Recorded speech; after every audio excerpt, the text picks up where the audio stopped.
Olá pessoal, bem-vindo ao curso de Construção de Compiladores. Meu nome é Daniel, sou professor do Departamento de Computação da Universidade Federal de São Carlos. Esse curso vai ensinar como construir um compilador para você poder fazer a sua própria linguagem, tanto uma linguagem de programação, uma linguagem de especificação. Esse curso ele tem conteúdo que mistura teoria com prática, mas o foco maior é na parte prática, ou seja, detalhes e ferramentas para você conseguir realmente implementar a sua linguagem. Se você estiver procurando um conteúdo mais teórico, por exemplo, para prestar uma prova, eu recomendo que você se aprofunde na leitura nos livros recomendados. E eles vão ter mais detalhes sobre os algoritmos que a gente vai falar aqui. Além disso, esse curso ele tem um foco maior no front-end, ou nos detalhes das características da linguagem e como implementar a interpretação da linguagem. Os detalhes do back-end, ou da arquitetura de alvo da execução da sua linguagem, detalhes de máquina e esse tipo de coisa, não vão ser cobertos aqui de forma muito aprofundada. Novamente, se você tiver interesse nessa parte, recomendo que você faça a leitura dos livros recomendados na literatura. Bom, é isso. Bons estudos. Bom, nesta primeira aula, a gente vai falar sobre os conceitos introdutórios da disciplina de construção de compiladores. Aqui estão as referências que a gente vai usar para essa disciplina. E para essa aula em particular, a gente vai focar mais na primeira.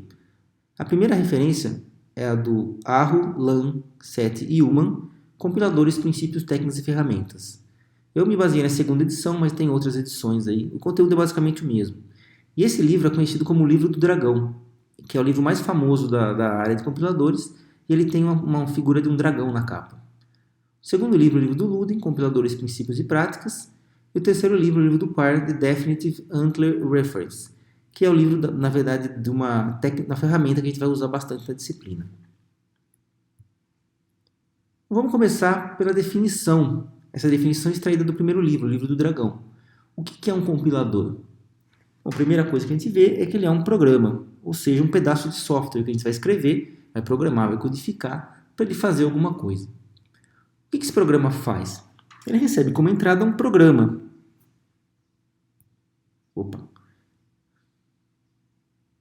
Recebe como entrada um programa. Ou seja, um programa que processa um outro programa. E esse outro programa está escrito em uma linguagem. Essa linguagem, que é uma linguagem de programação, que é conhecida como linguagem fonte. Ou seja, esse programa vai ler um outro programa que está escrito em uma linguagem que é chamada de linguagem fonte. E o que esse programa vai produzir? Um outro programa, que é equivalente, mas está escrito em outra linguagem, que é a linguagem objeto. Então, uma série de repetições da palavra programa aqui, né, que bagunça toda a nossa cabeça. Mas essa definição tem pontos importantes para a gente focar. A palavra que eu queria destacar aqui é a palavra traduz. Essa tradução é a função principal do compilador, que é você conseguir interpretar ou transformar conceitos que foram escritos de um jeito para conceitos que são escritos de outro jeito. Certo? E é isso que é o foco principal do compilador, é você passar de uma fonte para um objeto, e aí com diversas opções, com diversas aplicações, dependendo do caso. Bom, aqui nesse slide eu estou mostrando o principal objetivo do compilador, que é processar a linguagem com a tentativa de traduzir uma entrada e uma saída.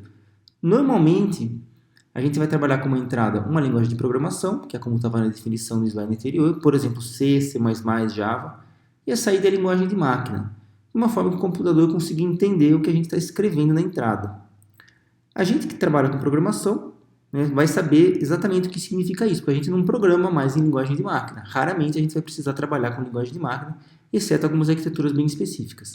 Por quê? Porque a linguagem de máquina ela é muito difícil de programar, no sentido de que ela tem um nível baixo de abstração.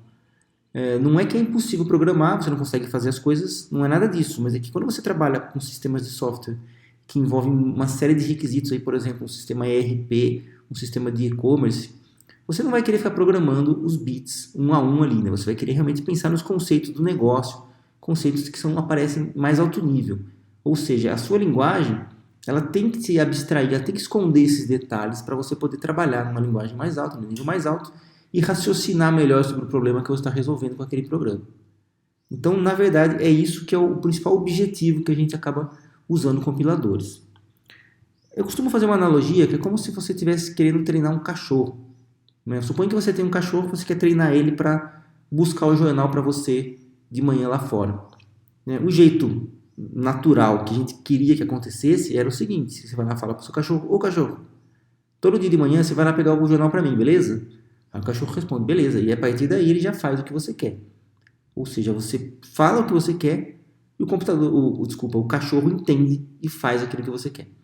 Só que na vida real não é assim que acontece. O cachorro não entende a nossa linguagem.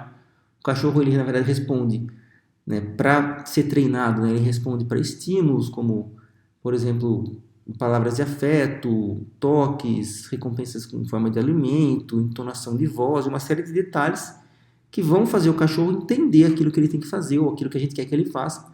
E o cachorro vai conseguir fazer aquilo para a gente, né, e vai, claro, ser feliz fazendo aquilo. E isso é o ponto todo do treinamento, né, fazer o cachorro gostar de fazer o que a gente quer. Mas a gente normalmente não sabe fazer isso, né? Então a gente não tem esses conceitos. Então a gente teria que traduzir todo o nosso desejo nesse monte de ações, esse tempo de treinamento, essas recompensas diárias para conseguir fazer aquilo que a gente quer. O compilador seria mais ou menos como se fosse o treinador. A gente fala com o treinador: ó, treinador, você pode treinar meu cachorro para ele trazer o jornal? Aí o treinador fala: beleza. Aí o treinador é que se vira com o cachorro. Ele traz para você o cachorro, sei lá, uma semana, um mês depois, já treinadinho já. E ele sabe trazer para você o jornal como você queria. Ou seja, você, o dono do cachorro, falou o que você queria em uma linguagem sua, que você entende, e o cachorro entendeu, não a sua linguagem, mas a sua linguagem traduzida pelo treinador, que realmente traduziu e fez as ações necessárias durante um longo do tempo para conseguir programar o cachorro para ele fazer aquilo que você quer. Então o compilador seria mais ou menos esse papel aqui do treinador de cachorros, nessa analogia. Bom, colocando num diagrama aí no desenho, a ideia é que o compilador ele faça o trabalho dele e depois ele não precise mais atuar. Ou seja, ele, depois que o treinador de cachorro, voltando para a analogia, treinou o cachorro, ele não precisa ficar mais na minha casa fazendo aquilo que eu preciso. O cachorro vai ficar sozinho em casa fazendo o que ele foi treinado para fazer. Assim é o compilador. Uma vez que o programa-fonte foi compilado e foi gerado o programa-objeto, toda essa parte original aqui, que é a fonte, né, o compilador e o programa-fonte, não precisam mais existir para rodar. Ou seja, o programa-objeto sozinho ele é capaz de pegar uma entrada e processar ele gerando uma saída, executando as ações da máquina. Ou seja, o compilador deixa o seu trabalho finalizado e esse programa-objeto gerado continua fazendo o seu trabalho de uma forma independente. Os compiladores também têm uma função extra, além de fazer essa tradução, que é ajudar o programador apontando erros do programa-fonte. Por exemplo, né, esse trechinho de código aqui. Ele falta um fecha parênteses aqui, né? Ó. Então, falta um fecha parênteses depois do 10. O compilador geralmente faz esse trabalho também, ou seja, de ajudar a gente apontando erros na programação ao verificar a consistência entre a linguagem, a definição da linguagem e o programa que eu passei para ele processar, para ele compilar. Falando nesse assunto, como é que a gente sabe? Bom, a gente sabe que falta um fecha parênteses depois do 10, né? Só para despertar aí o interesse. Como é que a gente sabe que falta esse parênteses depois do 10? Como é que a gente sabe que não é antes do 10, ou que não é depois do A, depois do igual? Como é que uma máquina pode saber disso? Esse é o trabalho do compilador, é entender a estrutura necessária, é conseguir saber os lugares certos das palavras, dos símbolos, dos operadores, etc. Não é uma tarefa simples, tanto é que existe uma disciplina aí de graduação dedicada exclusivamente para isso. Né? Bom, existe outro tipo de processador de linguagem que é parecido, que é chamado de interpretador. Interpretador e compilador, eles têm essencialmente a mesma coisa. Eles entendem a linguagem de alto nível, né, a linguagem de programação fonte, e vão, de certa forma, realizar aquelas ações. A diferença é que o interpretador, ele mesmo executa as tarefas. É como se a gente, na analogia do cachorro, é como se a gente tivesse um treinador de cachorros em casa, ao invés de ter um cachorro. Então eu quero que todo dia que o jornal venha para minha mão de manhã. Mas eu não tenho um cachorro, eu tenho um treinador de cachorro que ele sabe, né, eu falo para ele o que eu quero, e o próprio treinador vai lá e todo dia de manhã deixa o jornal na minha mesa, por exemplo. Ou seja, o interpretador traduz o programa-fonte diretamente em ações e não em um programa-objeto.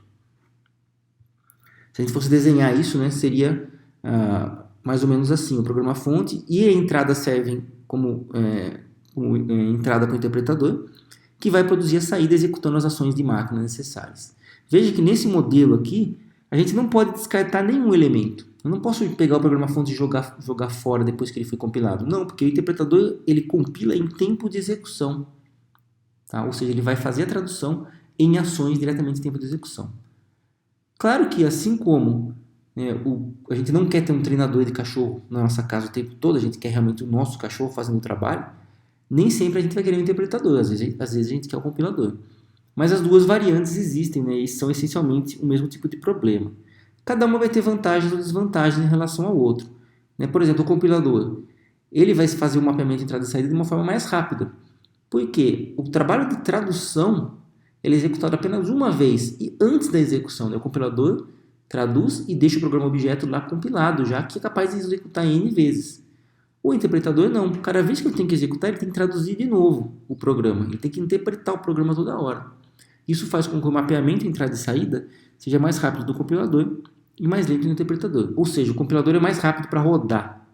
É isso que eu estou querendo dizer. Um outro ponto aí é a informação perdida durante a tradução.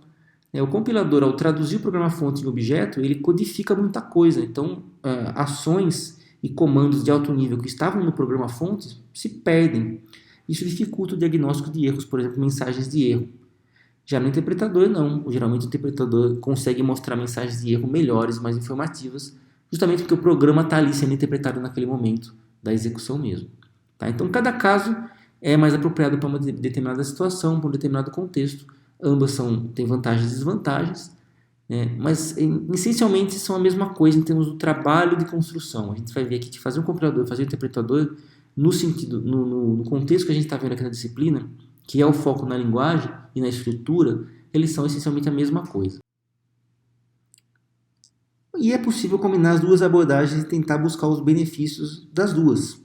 Como, por exemplo, o Java, .NET, que eles usam, né, já há muito tempo, né, os compiladores Java e compiladores .NET, eles usam uma mistura de compilação e interpretação.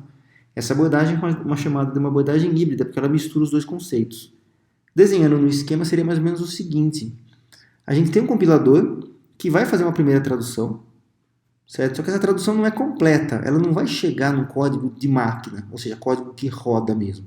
É um código intermediário. Em Java, vocês já devem ter ouvido falar, por exemplo, do bytecode. O bytecode é um código que não é de máquina, mas é quase, certo?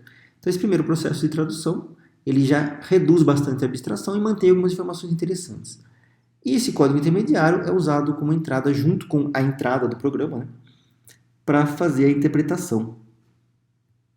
Aqui seria interpretador de código intermediário, por exemplo, a JVM, né, a Java Virtual Machine, é uma máquina virtual, é um interpretador de código intermediário que é capaz de traduzir esse código bem baixo nível aí, em ações de máquina, sem ter tanta necessidade de tradução. Ou seja, o interpretador intermediário ele é muito mais rápido que o interpretador de programa-fonte direto, porque ele não tem que ficar traduzindo construções de alto nível, ele já trabalha no nível mais baixo. Então essa é uma abordagem híbrida. E é possível ainda introduzir um compilador aqui dentro, um compilador que traduz o código intermediário em ações de máquina de verdade, um programa objeto de verdade, na hora de rodar, ou seja, just in time. Esses são os compiladores JIT, que traduzem código intermediário, ou bytecode, né, se você está trabalhando com Java ou .NET, para um programa objeto na máquina específica mesmo. Tá? Com isso, você tem as vantagens do compilador, vantagens do interpretador e a rapidez do compilador, porque no final das contas, depois que esse compilador aqui terminar o seu trabalho, o programa objeto que está gerado ali, ele vai rodar praticamente como se fosse um programa gerado, compilado mesmo, 100% compilado. Então a velocidade dele vai ser bem comparável com os programas compilados, 100% compilados, certo?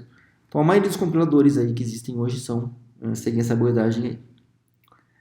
Bom, como já falei, na disciplina a gente vai ver muitos conceitos parecidos, né? O foco no processo de tradução, compreensão da linguagem fonte, detecção de erros, né? Esses conceitos independem de qual abordagem de execução você está adotando. Tá? Então aqui a gente vai falar de compiladores, mas quase tudo que a gente falar vai servir para os dois casos. Bom, vamos falar agora um pouquinho de teoria. O compilador vai trabalhar em cima de linguagens.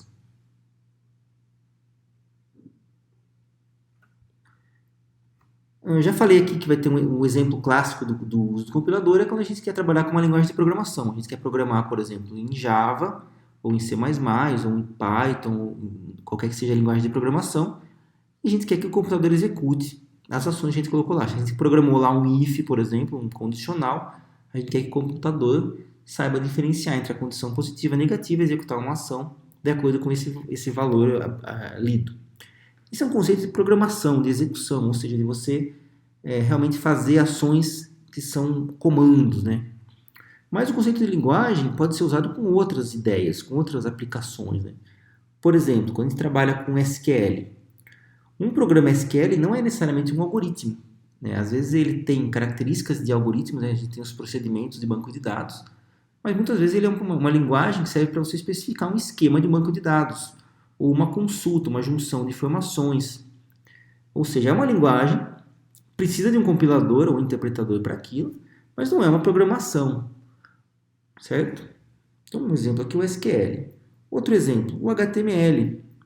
Também é uma linguagem, Hypertext Markup Language, uma linguagem para web, que também precisa de um compilador, um interpretador, mas a ação que ela executa não é um programa, não está executando código, não está fazendo coisas, procedimentos. O que está acontecendo é que está mostrando conteúdo numa página dentro do navegador, ou do seu celular, ou do seu computador. Ou seja, é uma linguagem com propósito de exibição. Outro exemplo, LaTeX, que é um processador de texto, bastante usado aí no mundo acadêmico para você processar texto. De novo, dá para você fazer alguns trechos de código no LaTeX para você fazer algumas ações, mas o objetivo principal dele não é fazer a execução de comandos, né? Ou seja, o conceito de linguagem e a necessidade de você interpretar linguagens na computação não se restringe apenas à programação, apesar de ser o mais comum. Ela é usada em várias aplicações. Mas qualquer que seja a aplicação, o computador vai ter que entender essa linguagem para fazer aquilo que a gente quer. E para um computador entender alguma coisa, não basta a gente apelar para ele de novo, como se ele entendesse a nossa linguagem, como se ele fosse um cachorro que entendesse a linguagem humana. O computador só entende comandos de máquina. Para você programar eles tem que ser bem explícito. E uma linguagem, especificamente falando, né, uma forma de comunicação, não é algo que está programado de uma forma natural, uma forma nativa no computador. Tá? Então a gente vai acabar precisando de algum auxílio, de alguma forma, para você chegar mais próximo do que o computador entende. O computador, ele entende, essencialmente, né, algoritmos. Quando a gente fala de computadores, a gente, na verdade, está falando, se a gente voltar lá para a teoria de computação, né, quem primeiro definiu o que é o conceito de computação, de um jeito formal, de um jeito matematicamente provado, foi Alan Turing, que mostrou que um algoritmo é igual ao que um computador consegue fazer, certo? Um algoritmo é uma forma de você, né, dentro da teoria de formalismo da computação, um algoritmo é um jeito de você conseguir reconhecer uma linguagem formal. Então, quando a gente estuda linguagens formais, a gente, na verdade, está estudando algoritmos. Então, o jeito para a gente conseguir implementar tudo isso daqui em um computador, para ele conseguir rodar, é transformar essa linguagem, ou conseguir descrever essa linguagem de um jeito formal o suficiente para que aquilo seja possível de ser transformado em um algoritmo que consiga ser executado em um computador. Certo? Então, essa aqui é a ideia central que precisa ser entendida na disciplina de compiladores. Né? Você especificar a sua linguagem de um jeito formal o suficiente para que aquilo consiga ser implementado. Bom, e a gente estuda isso em linguagens formais, né? Através do conceito de linguagens formais e autômatos. O conceito de linguagens formais, a gente tem máquinas abstratas. Então, a gente tem uma máquina abstrata. Por exemplo, a máquina de Turing é uma máquina abstrata, uma máquina que trabalha em conceitos matemáticos. A gente tem uma cadeia de entrada. Geralmente a gente faz esse tipo de exemplo em disciplinas de teoria. Né? Então, a cadeia A, B, B, A, sei lá. E a gente tem uma definição de linguagem. Por exemplo, a definição em forma de conjunto. W tal que W começa com A e termina com B. Sei lá. É uma definição de linguagem. Que, na verdade, a definição de linguagem é o mesmo conceito que conjunto. Né? Então, uma linguagem e um conjunto é a mesma coisa. Dadas essas duas definições, né, essa máquina abstrata vai implementar essa linguagem, como ela foi definida, de forma a fazer a leitura dessa cadeia e decidir se essa cadeia pertence àquela linguagem ou se ela não pertence. Quando a gente estuda, por exemplo, máquinas de Turing, a gente implementa essa máquina abstrata com uma fita infinita, que você consegue escrever símbolos e ler símbolos, etc. A gente também tem linguagens mais simples, como as linguagens regulares, os autômatos regulares ou máquinas de estado. Mas, de qualquer forma, esse modelo de você especificar uma linguagem de uma maneira formalizada permite com que você traduza essa definição de linguagem em uma máquina capaz de realmente fazer o que a gente quer. Que é entender se aquela cadeia pertence ou não pertence na nossa definição de linguagem. É isso que a gente trabalhava em linguagens formais de autômatos em teoria. Mas aqui a gente quer um pouco mais. A gente quer entender o significado dessa cadeia. A gente quer traduzir aquela cadeia em ações. Né? Fazer o que aquela cadeia está especificando como a pessoa queria fazer. Tá? Mas, essencialmente, a gente vai estar trabalhando com uma máquina abstrata que está definida em cima de uma linguagem formal. Dentro das linguagens formais, a gente vai querer trabalhar com um tipo específico de linguagem, por uma série de questões aí. Na verdade, existem 4 tipos básicos de linguagem, 4 categorias de acordo com a hierarquia de Chomsky, e isso a gente vê lá em teoria, né? E dentro desses 4 tipos, a gente vai trabalhar com um tipo que é a máquina com pilha. Então, a nossa máquina abstrata, vou apagar aqui, ela vai ser a máquina com pilha, ou o PDA, que é o Pushdown Automata, que é uma máquina de estados, né, que tem estados e transições e que tem uma pilha. Essa pilha auxilia para você salvar símbolos e ler símbolos dentro dela. Um dos motivos para a gente querer trabalhar com o autômato de pilha, o autômato com pilha, é a sua facilidade de implementação. É um autômato que dá para a gente implementar com uma tabela e uma sequência de comandos de uma forma bem simples. A gente vai ver os algoritmos de compiladores, eles são essencialmente uma máquina de estados simples que lê com uma pilha. Esse é um dos motivos, a facilidade de implementação. O outro motivo é a gente conseguir especificar a nossa linguagem de um jeito bem natural.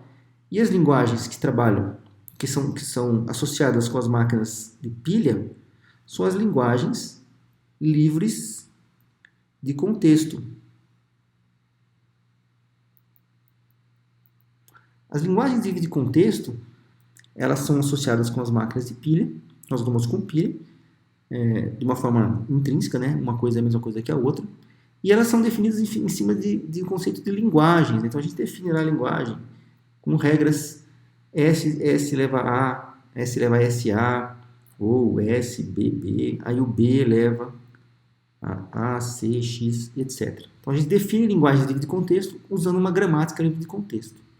Ou seja, com esse modelinho, né, o autômato com pilha e linguagem livre de contexto, a gente tem, primeiro, o formalismo que a gente quer para definir a nossa linguagem, que é a linguagem livre de contexto, e um jeito de implementar essa linguagem livre de contexto, que é o autômato com pilha. Então, esse é o caminho que a gente vai seguir na disciplina. Quer dizer, como a gente vai trabalhar desde o comecinho, né, para ler a cadeia até realmente executar a ação. No centro disso tudo está a máquina com pilha que a gente aprende lá em teoria. Então, nesse momento aqui, se você não sabe o que é um PDA, uma máquina com pilha, recomendo que você vá estudar um pouco ou vá relembrar um pouco a parte de teoria, o que é uma máquina com pilha. Porque vai ser essencial para essa disciplina aqui, entendimento básico do que é a máquina com pilha. Certo? Então, se você não sabe, de novo, repito, procure estudar um pouquinho sobre esse assunto antes de seguir aí para poder implementar realmente de uma forma consciente os compiladores. Bom, nessa figura, eu estou mostrando o que é então um compilador, comparando com o desenho anterior, que era de um PDA. A gente tem o nosso compilador aqui, que é a nossa máquina abstrata, que essencialmente, como eu falei, é uma máquina, um autômato com pilha. Ele tem mais coisas, a gente vai ver depois que tem mais coisas, né? Mas essencialmente é. A nossa linguagem vai ser descrita com uma gramática livre de contexto. A gente vai definir coisas como, por exemplo, como são as expressões, como são os comandos, quais são as palavras reservadas, tudo isso a gente vai definir numa gramática livre de contexto. A gente vai passar o programa de entrada para esse compilador. E esse compilador vai dizer se pertence ou não pertence. Certo? Se a cadeia não pertence àquela linguagem, quer dizer que existem alguns erros. Por exemplo, nesse programa aqui, faltou um ponto e vírgula aqui depois do B igual a 3. esse comando pribtln não existe. Então ele vai reportar esses erros aqui. Esse é o segundo papel do compilador que eu comentei anteriormente. Caso a cadeia pertence à linguagem, ou seja, todas as construções dos comandos estão corretos, como foi especificado, como é a definição da linguagem, vão ser geradas as ações.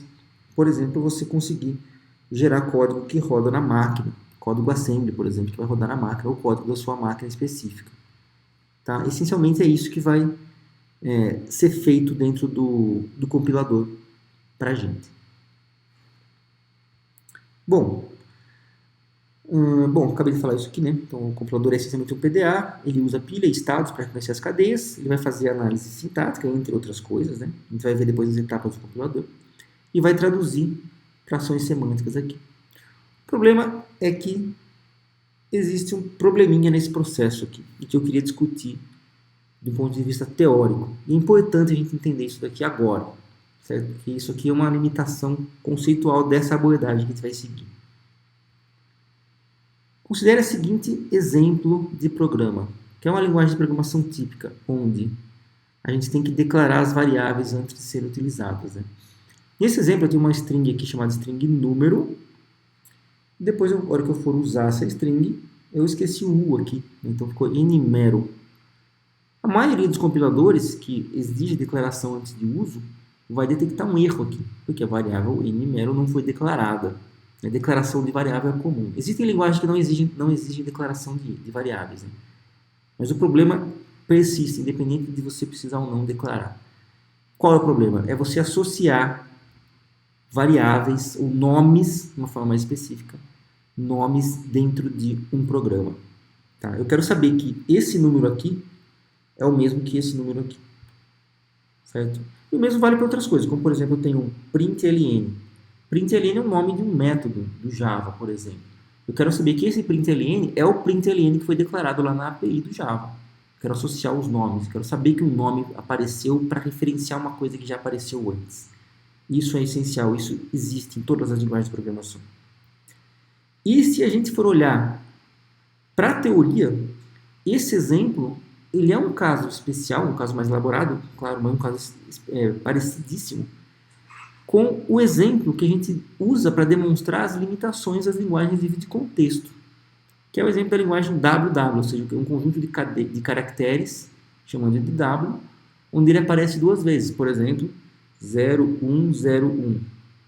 Esse aqui é o W, esse aqui é o W. 110110. Esse aqui é o W, esse aqui é o W de novo. Ou seja, uma cadeia onde o primeiro pedaço aparece de novo. Essa linguagem não é livre de contexto. A gente consegue provar isso matematicamente usando o tal do lema do bombeamento, que a gente viu em teoria, a gente vê esse lema em teoria. Aqui você não precisa saber o lema do bombeamento, tá? Só para lembrar que isso é provável, é demonstrável, né, matematicamente através do lema do bombeamento. Ou seja, a gente consegue demonstrar que essa cadeia não é livre de contexto, essa linguagem não é livre de contexto. Poxa, mas eu acabei de falar aqui que eu quero usar uma linguagem livre de contexto, certo? Por causa das facilidades, as vantagens e todos os detalhes que eu já comentei. E eu acabei de falar agora, né, que não é, as linguagens que a gente trabalha normalmente não são livres de contexto.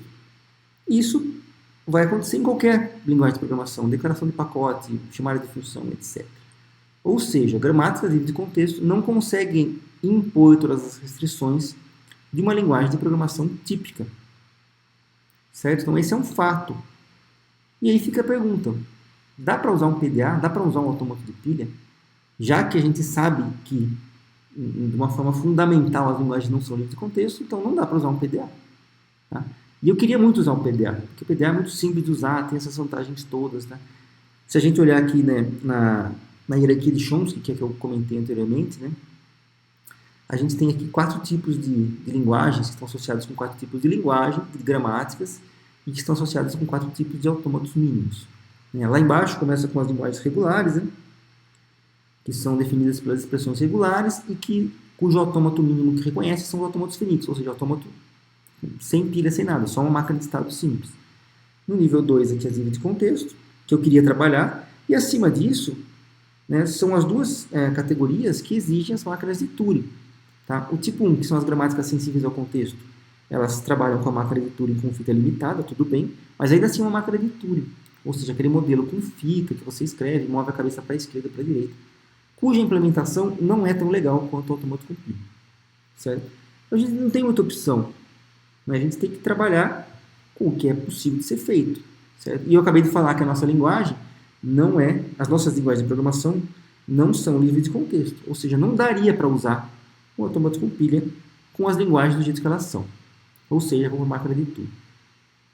Porém, existe uma escapatória aqui para a gente. E se a gente tivesse a seguinte transformação no programa antes de fazer o processamento da estrutura da linguagem? A gente pega o nosso programa fonte, todos os nomes, nome de tudo, constante, tudo que foi nome, tudo que foi coisa que a gente precisa lembrar e recuperar depois, né? Naquele caso do www, né? A gente coloca de lado. Então, por exemplo, aqui apareceu a variável A. Eu vou guardar isso aqui do lado, vou chamar de nome. E na minha estrutura que eu vou trabalhar com nome. Aqui apareceu um outro nome, ó, o B. Aqui apareceu o nome de novo, ó, A, nome, B, nome. Ou seja, para o programa que eu vou tentar trabalhar, aqui embaixo, eu sei que é um nome, mas não sei qual nome que é. Eu guardo isso de lado, deixo aqui numa tabelinha lateral aqui. Qual que é a vantagem disso? Enquanto que esse exemplo de cima não é livre de contexto, por causa dos nomes, esse exemplo de baixo é livre de contexto. Ou seja, se eu trabalhar com esse programa aqui, eu consigo fazer o que eu queria, que é usar uma máquina de pilha. Certo? Ah, mas e os nomes? O que a gente vai fazer com esses nomes aqui para a gente poder fazer essas verificações de linguagem depois? A gente faz depois exatamente isso. A gente faz uma fase posterior. Então a gente aplica o Automatic Compiler, reconhece a estrutura da linguagem, sem considerar nome nenhum. Ou seja, a gente dá a estrutura sintática usando as gramáticas livres de contexto e o Automatic Compiler. Depois disso, feita a análise da estrutura, a gente avalia as coisas adicionais, como, por exemplo, quais os nomes já apareceram, quais não apareceram, esse tipo de coisa. Com esse truque, a gente consegue fazer o nosso compilador funcionar em cima de uma máquina compilha. Bom, nesse tópico eu tenho uma discussão meio que filosófica aqui, só para deixar uma coisa clara. Talvez vocês não estejam entendendo ainda exatamente o que eu vou querer dizer. Né? Talvez na implementação isso fique mais claro. Porque existe uma certa dúvida quando a gente trabalha com compiladores, que é essa parte da análise sintática, né? O que é sintático, o que é semântico, porque ambas as coisas são necessárias. Eu preciso, ao mesmo tempo, saber que um while ele está corretamente construído, e eu preciso saber que a expressão que foi passada dentro dele é uma expressão booleana e que usa variáveis declaradas e esse tipo de coisa. Então, são coisas que fazem parte da linguagem. Algumas dessas são de características sintáticas, outras são de características semânticas. É uma discussão entre forma e significado. Sintaxe, né, a palavra sintaxe, ela significa forma, formato. E a semântica, ela significa significado. O compilador, só avançar aqui, ele tem que saber lidar com ambos. Tá? Então aqui sintaxe, semântica, o compilador tem que saber lidar com ambos. Até onde vai um e onde começa o outro? Essa é uma pergunta que surge. Por exemplo, esse exemplo aqui, ó. Int A igual a alô mundo, entre aspas. Em uma linguagem tipo C, né, int foi declarado, quer dizer, A foi declarado como tipo inteiro, mas a atribuição recebeu um literal, uma constante literal. Esse comando, né, essa declaração e atribuição, tem erro sintático ou erro semântico? Essa é uma pergunta que a gente tem que saber responder, né? Isso é relevante no mundo de compiladores. Lá no ensino fundamental, verbo transitivo direto pede objeto direto, né? Na construção de uma frase. Tá? No mundo da linguagem de programação, variável inteira pede constante inteira. Ou seja, a gente poderia argumentar que isso aqui é sintático, certo? Porque tem a ver com forma. Mas a definição de sintática e semântica do compilador é diferente. Tá? E eu vou usar a figura aqui do quadro que eu tinha mostrado para vocês como um exemplo para ilustrar isso. Esse quadro, ele chama a resposta imprevista, a resposta imprevisível. E a pergunta que não é explícita, né, mas que é implícita nesse quadro é: essa porta está aberta ou está fechada? É uma pergunta que é válida. A porta está aberta ou fechada? E a resposta depende de como que você enxerga o quadro. Se você estiver pensando, por exemplo, em como que a porta está se encaixando na moldura, qual é o ângulo entre as dobradiças da porta e a parede, a maçaneta está encaixada, a lingueta está encaixada na maçaneta ali certinho. Se você olhar para esses aspectos, a porta está fechada. Ela está batida, né? Está encaixada ali no quadro. Se você pensar na função da porta, que é impedir que as pessoas passem de um lado para o outro, impedir a visão de um lado para o outro, essa porta está aberta. Está aberta com um buraco, né? Mas está aberta. Então tem duas respostas. Do ponto de vista sintático, ela está fechada. Do ponto de vista semântico, ela está aberta. Certo? Em compiladores, a resposta ela é menos ambígua. Né? Porque você poderia dar essa resposta correta para uma pessoa, né? Do quadro para uma pessoa, e ambas estariam corretas. Em compiladores não tem essa dúvida. Em compiladores a gente tem uma definição muito clara em relação a isso. Então, para vocês guardarem aí, tudo que está na gramática é sintático. O resto é considerado semântico. Certo? Essa é a resposta em compiladores. Então não tem discussão filosófica. A gente é de exatas, a gente não é de humanas. Então a gente não tem discussão. Está na gramática, é sintático. O resto é semântico. Então esse exemplo aqui, né, do Alô Mundo, é um problema sintático. Desculpa, problema semântico. Porque sintaticamente está correto. Porque lembra que sintaticamente a gente está jogando fora. Isso daqui, isso daqui, isso daqui. A gente sabe que tem um tipo, uma variável, recebe alguma coisa. Aí na análise semântica que a gente vai olhar e ver o erro, certo? Então essa discussão ela é menos filosófica em compiladores, tá? Então, só para resumir, para a gente em compiladores, tudo que está na gramática é sintático, o resto é semântico. E o motivo disso é porque a gente está usando o Automate Compiler e é ele que vai fazer a análise sintática, certo? Então, fechamos a discussão sem nenhuma dúvida para a gente aqui. Então, vamos falar agora um pouquinho da estrutura do compilador. O compilador ele é composto de duas etapas principais, que não necessariamente são etapas sequenciais no sentido de que uma é feita depois da outra. São duas preocupações diferentes, que é a análise e a síntese. A análise significa você entender o programa, ou seja, quebrar o programa-fonte em pedaços, impor uma estrutura gramatical, criar uma representação intermediária se você quiser, detectar erros sintáticos e semânticos, criar a tabela de símbolos, a gente vai ver o que é isso daqui a pouco. Isso é chamado de front-end, ou seja, a parte inicial, a parte da frente do compilador. E a síntese, que é você se preocupar com o programa objeto, com a representação intermediária e na tabela de símbolos. Certo? Que é você gerar o código que você quer para rodar mesmo, ou executar as ações se a gente estiver trabalhando com o interpretador. Tá? Então são duas etapas principais, duas preocupações principais do compilador. Dividindo ainda mais, a gente tem um conjunto de fases aí, tá? Começa com o analisador léxico, depois o analisador sintático, depois o analisador semântico, gerador de código intermediário. Esses 4 quadradinhos aí, que estão em claro, em cinza claro, são associados ao front-end. Depois existe o back-end, que é o otimizador de código, que pode ser uma etapa primeiro que é independente da máquina, depois o gerador de código e um outro otimizador que é dependente da máquina, que são otimizações específicas de uma máquina em particular. Certo? Vamos ver mais ou menos essas etapas aqui de uma forma bem rápida. Depois a gente vai, claro, analisar todas elas uma por uma aí, ao longo do curso. A primeira delas, que é a análise léxica, é o começo de tudo. A gente começa a compilação lendo um conjunto de caracteres. O programa, né, que a gente faz, né, em Java, em C, em Python, etc., ele é um fluxo de caracteres, uma sequência de caracteres que precisa ser entendido. A primeira etapa do compilador é justamente separar isso em sequências significativas chamadas de lexemas. Lexema é uma unidade léxica, né, que é outro termo para palavra. Né? Em linguagem natural, lexema é a mesma coisa que palavra. Então, a gente tem as palavrinhas da nossa linguagem, os lexemas. E o analisador léxico, para cada lexema que ele encontrar, ele vai produzir um token, que é uma estrutura de dados, que tem um nome e valor. O nome é o tipo do token, que é um símbolo abstrato, e é ele que é usado para análise sintática. E o segundo é um valor que você vai, por exemplo, apontar para a tabela de símbolos, ou que você vai realmente colocar algum valor ali para ser usado depois. Por exemplo, na análise semântica e geração de código. Aqui tem um exemplo do que um analisador léxico vai fazer. Então, tem aqui um programa.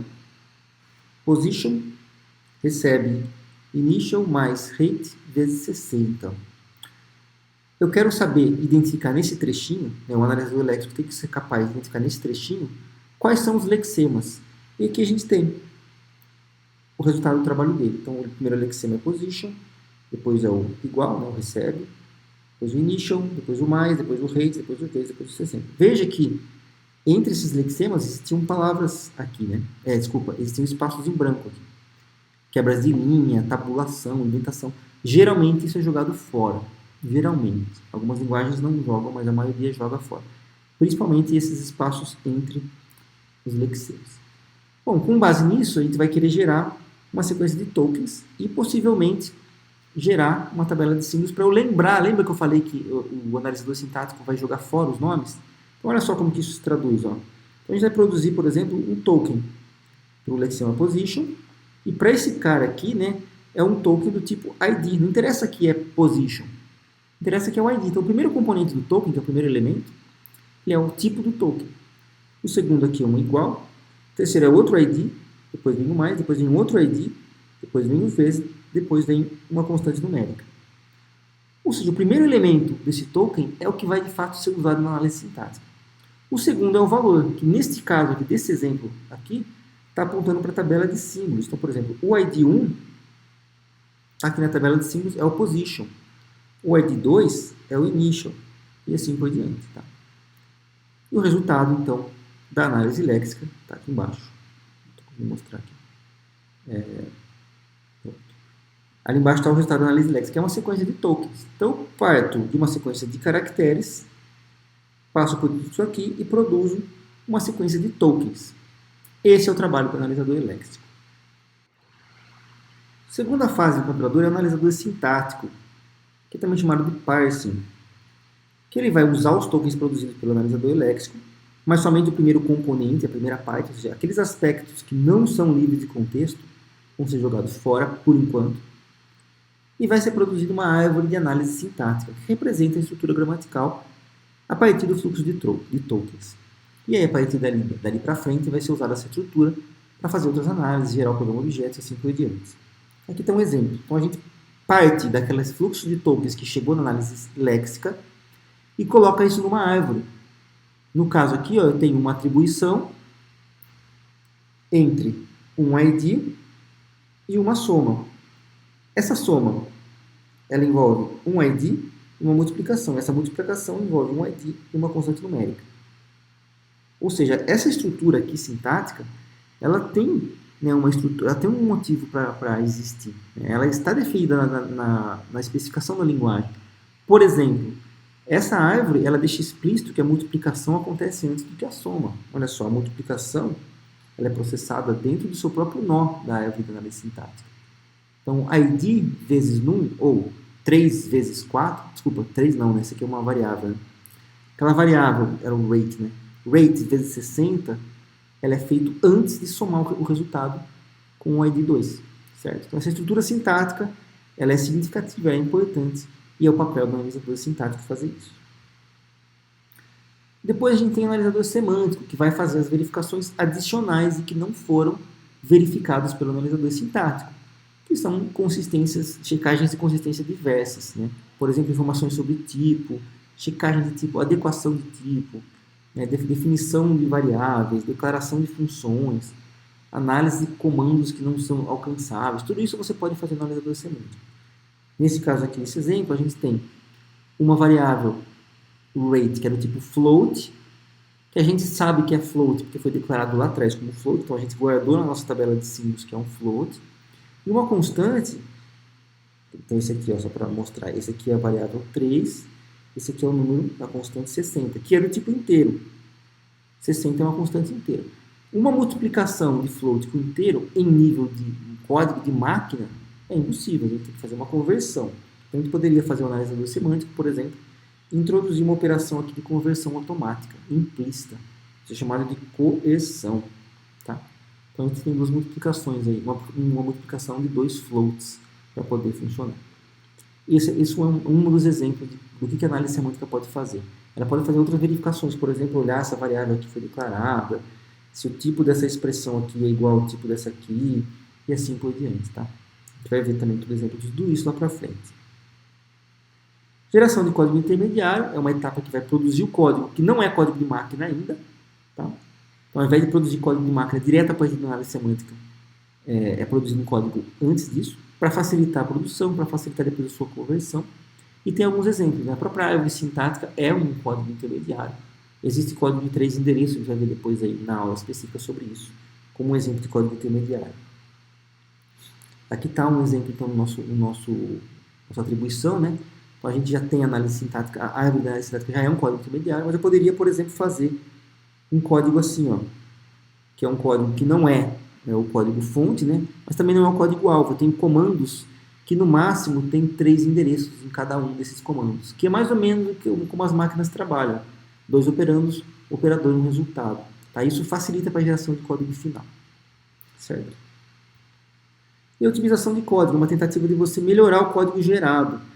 Porque todas as vezes que a gente trabalha com código gerado, a gente tem potencialmente código à toa, código que faz verificações desnecessárias, código que calcula a mesma coisa 2 vezes. Um jeito melhor de fazer uma coisa, por exemplo, uma multiplicação é melhor do que uma potência, né? Então, dá para fazer uma série de otimizações. Algumas são independentes de máquina, outras são dependentes de máquina. E aí tem várias formas de fazer isso. Aqui está um exemplo. Então, eu tenho aqui uma conversão de inteiro para float, mas é de uma constante, né? Então, ao invés de fazer uma constante 60 inteira, converter para float em uma operação de conversão, eu simplesmente armazeno e converto antes e já deixo armazenado lá. Tá? Então, essa aqui é uma primeira otimização. Aqui, ó. Uma segunda otimização é, por exemplo, você fazer a redução de operações aqui. Se eu tenho uma multiplicação, né, depois uma soma, eu poderia fazer a multiplicação no comando de cima e já fazer a soma no comando de baixo. Então, eu reduzo uma operação de atribuição aqui. Tá? Então, todo tipo de otimização que você conseguir pensar, dá para você fazer esse tipo de coisa. E a geração de código final é a etapa final para a gente aqui no contexto do compilador, que é produzir realmente código de máquina. Então, no nosso exemplo seria desses comandos aqui, que não é alto nível, quer dizer, não é o comando original, mas é um pouco mais baixo nível, traduzir para código de máquina de fato. Né? E aí você vai ter que lidar com detalhes, como por exemplo, quais são as instruções disponíveis na máquina, quais são os endereçamentos disponíveis, quais são os registradores que você pode utilizar, esse tipo de detalhe aí que você vai introduzir no gerador de código. E em torno de tudo isso existe o gerenciamento da tabela de símbolos, que é uma fase, né? Não é uma fase no sentido que começa e termina, mas é uma etapa aí uma atividade que ela é meio guarda-chuva, ela aparece ao longo de todas as outras etapas. Então, desde o começo você começa a registrar os nomes, e sempre que você precisar usar aquele nome, seja no analisador semântico, seja no gerador de código, seja no otimizador, você pode recuperar informações da tabela para conseguir fazer o que você precisa naquela etapa específica. Então, a fase de guarda-chuva, que é a tabela de símbolos. Bom, um tópico bastante importante aí na hora de implementar um compilador, que quando a gente fala em teoria, né, a teoria da computação, que a gente vai fazer detecção de linguagens formais, e pronto, está resolvido. Isso na vida real, quando a gente vai fazer um compilador, a gente tem detalhes que não existem lá na teoria. Por exemplo, detectar erros. Né? O que acontece quando aparece um erro no programa? Né? Existe, então, uma forma de manipular e tentar tratar esses erros. Né? Cada fase vai detectar diferentes tipos de erros. Dependendo da gravidade, é possível que o compilador se recupere ou mesmo ignore. Por exemplo, o HTML. O HTML, se você esquecer de fechar uma tag na hora de fazer uma página, os browsers, às vezes, eles completam sozinhos e funciona sem dar nenhuma mensagem, nenhum tipo de comportamento inesperado. É como se você tivesse colocado lá. Mas, na maioria dos casos, um erro desencadeia outros. Então, quando você está compilando o programa, às vezes aparecem lá 90 erros de compilação. Às vezes é um só que você cometeu no começo, o primeiro erro, né, que desencadeou os outros na sequência aí, e não foram detectados de uma forma correta pelo compilador. Claro, dá para tentar fazer o compilador detectar todos eles, né, e tentar evitar esse tipo de cascata de erro, mas tem hora que não tem jeito. Só para ilustrar que tipo de erro que vai aparecer num programa. Olha esse exemplo aqui. Ó. A gente tem um código de uma linguagem tipo C, né, que tem alguns comandos, algumas declarações de variáveis, e tem uma série de erros aqui. Cada erro é a responsabilidade de uma fase de detectar. Por exemplo, aqui a gente tem um array, né, um vetor de inteiros, que tem um tamanho muito grande, né, para uma determinada arquitetura de máquina. Por exemplo, pode ser que uma arquitetura restrita a gente não possa ter mais do que 2K, né, num vetor. E esse vetor aqui está muito grande. Então, é um erro que vai aparecer quando a gente estiver lidando com detalhes da máquina, ou seja, na geração de código, que vai detectar esse erro. Aqui tem um erro que logo de cara dá para detectar, que é um erro de formação de identificador, que é um erro que o próprio analisador léxico consegue detectar, dependendo da linguagem. Se uma linguagem, por exemplo, não aceita o caractere arroba em nenhuma construção, o analisador léxico já consegue detectar esse erro. Aqui tem um erro de significado, um erro semântico, porque a variável i foi declarada como inteiro ou atribuiu um valor literal para ela, uma cadeia literal para ela. Tá? É um erro semântico, tem a ver com o significado. Né? Lembra da discussão lá do semântico e sintático? Né? O sintático não sabe que a variável i ela é inteira. É o semântico que vai saber isso. Então é um erro de significado. Aqui um erro sintático, um erro de forma, porque eu abri um parênteses e não fechei antes de começar os comandos dentro de um while. É um erro de formação de comando, um erro sintático. Aqui mais um erro semântico, porque tem uma variável k que não foi declarada. De novo, existem linguagens que assumem, né, variáveis não declaradas como novas variáveis. Então, sai usando como se fosse uma nova. E existem linguagens como o C, que você não pode usar uma variável sem ter sido declarada. Tá? Então, também um erro contextual, um erro semântico.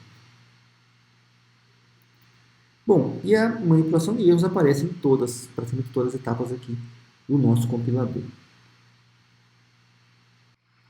Então, essa divisão aí de fase é apenas lógica, né?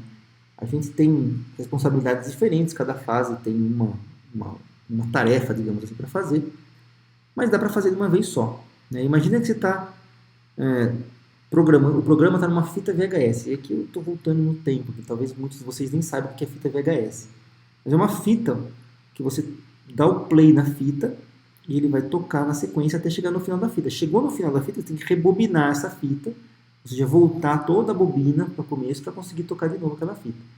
Um compilador pode fazer, a gente pode imaginar um compilador como uma fita VHS que tem que ser passado do começo até o fim. Né? Quando você passa um compilador um programa, ele vai começar a ler os caracteres do começo até o fim. Né? Você poderia fazer todas essas fases em uma única passada.